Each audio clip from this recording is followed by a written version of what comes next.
प्रकृति के सुंदर संसार में लगता है पंछियों का मोहक। ब्रह्मांड में कहीं पर स्वर्ग है तो वो पृथ्वी पर ही है, और वो स्वर्ग की सुंदरता है प्रकृति। फोटो मयूरी जानी।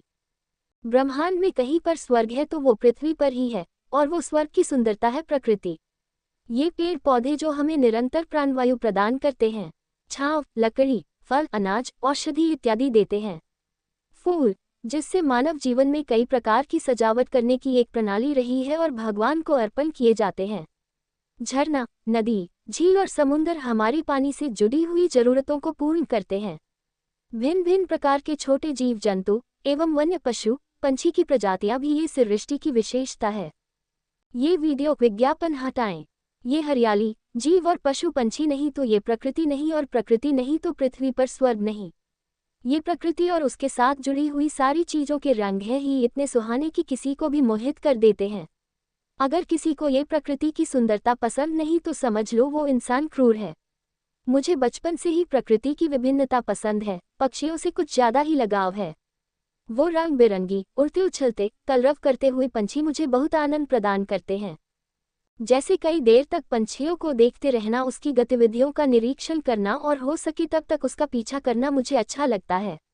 मुझे जब भी मौका मिलता है तब मैं पंछियों को देखती हूँ, अवलोकन करती हूँ। लेकिन कभी ऐसा मौका नहीं मिला कि कई दिनों तक मैं ऐसे पंछियों को निहार सकूं, निरीक्षण कर सकूं।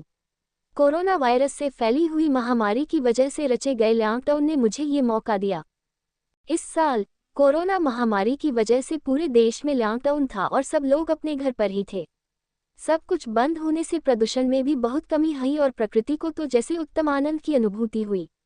हमारा कार्यालय भी कुछ दिनों के लिए बंद था और मैं भी अपने घर चली गई थी, मेरे गांव के एक छोर पर हमारा घर है और बागीचा है जिसमें फूल के पौधे एवं फल के बड़े पेड़ हैं।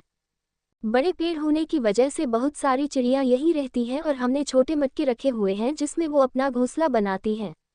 यहाँ पर रहने की वजह से चिड़ियों को लगता है कि ये बागीचा उसी की मालिकी का है, और जब दूसरे पंछी जैसे बुलबुल, मैना, कबूतर आते हैं तो उसके पीछे पीछे ही घूमती है और उसे भगाने की फिराक में रहती है।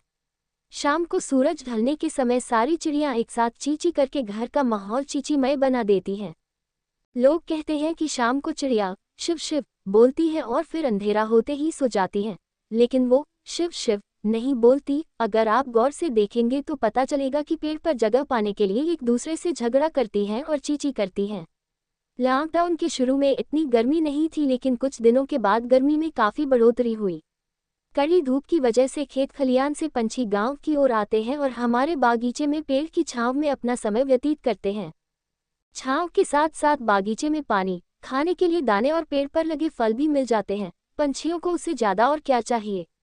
लॉकडाउन में घर पे रहने से मुझे अपने घर पे ही पंछियों को निहारने और निरीक्षण करने का मौका मिल गया। दोपहर के समय जब एकदम शांति होती है तब चुपके से तोता आता है और बिना आवाज़ किए आम खाने लग जाता है।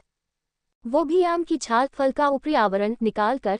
हमें तो तब पता चलता है जब नीचे छोटे छोटे टुकड़ों में बिखरी हुई आम की छाल दिखती है, और जब तोता कोई आम को आधा छोड़कर चला जाता है तब बुलबुल उस आम को खाने लग जाती है, वो भी मधुर ध्वनि से गुनगुनाते हुए।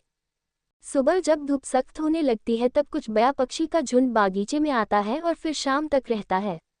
पूरे दिन दाना चुगना और ऊंची आवृत्ति में शोर मचाना ही उसका काम होता है। बया पक्षी की चीखें इतनी लंबी और ऊंची होती हैं कि बागीचे में रहकर आप फोन पर किसी से बात नहीं कर सकते हैं। कुछ दिनों बाद उसमें से कुछ बया पक्षियों ने बागीचे में ही घोंसला बनाना शुरू किया। कितना सुंदर होता है ना उसका घोंसला, आपने देखा है। नारियल के पत्ते से पतली सी डोर निकालकर एक दूसरे के साथ ऐसे परोह कर घोंसला बनाता है मानो किसी महाविद्यालय से खास अध्ययन किया हो। एक दोपहर को मैंने देखा कि एक शिकरखोरा उल्टे उल्टे ही टपकते नल से पानी पी रहा है। वो छोटा सा पंछी अपनी छोटी सी पंख को इतनी तेज गति से फड़फड़ाते हुए नल के नीचे एक जगह स्थिर उड़कर टपकती बूंद को अपनी चोंच में भर रहा है। उस समय मेरा दुर्भाग्य रहा कि ये अप्रतिम दृश्य को मैं अपने कैमरे में कैद ना कर सकी। एक दिन सुबह सुबह मैं अपने खेत की ओर गई। हम प्रकृति से है, हमसे प्रकृति नहीं। फोटो मयूरी जानी। फुदकी और बबूना दोनों इतने सक्रिय रहते हैं कि उसकी फोटो खींचना भी बड़ा मुश्किल है। जब वो पानी पी रहे हो तब उसको स्थिर अवस्था में देख सकते हो, बाकी तो चलने और उड़ने में इतने सक्रिय होते हैं कि पलक झपकते ही एक से दूसरी जगह पहुंच जाते हैं। जब पौधों को पानी डालते हैं तब काली चिड़ी वहां आसपास ही मंडराती रहती है। छोटे छोटे कीटक खाने के लिए वो इतनी जानबाज है कि उड़ते हुए छोटे से कीटक को वो उड़ते हुए ही अपनी चोंच में दबा लेती है। काली चिड़ी के पंखों पर जो सफ़ेद रंग का पट्टा होता उससे वो बहुत ही आकर्षक लगती है और उसकी सुरीली आवाज़ सुनकर मन बाग बाग हो जाता है। कुछ साल पहले जब पेड़ छोटे थे तब इतने सारे पंछी नहीं आते थे, लेकिन उस समय मोर बहुत आते थे और अब गाढ़ पेड़ों के बीच बागीचे में उतरने के लिए जगह ही नहीं बची। घर की छत पर और बागीचे की दीवार पे बैठे हुए मोर को जब देखती हूँ, उसकी सुंदरता को जब निहारती हूँ तो समझ आ जाता है कि मोर हमारा राष्ट्रीय पंछी क्यों है। एक दिन सुबह सुबह मैं अपने खेत की ओर गई। वहां पर भी मुझे कुछ पंछी दिखे और मुझमें उसे देखने की जिज्ञासा बढ़ने लगी। उसके बाद कुछ दिन तक रोज सुबह मैं वहां गई और दूरबीन से वो नज़ारे देखे।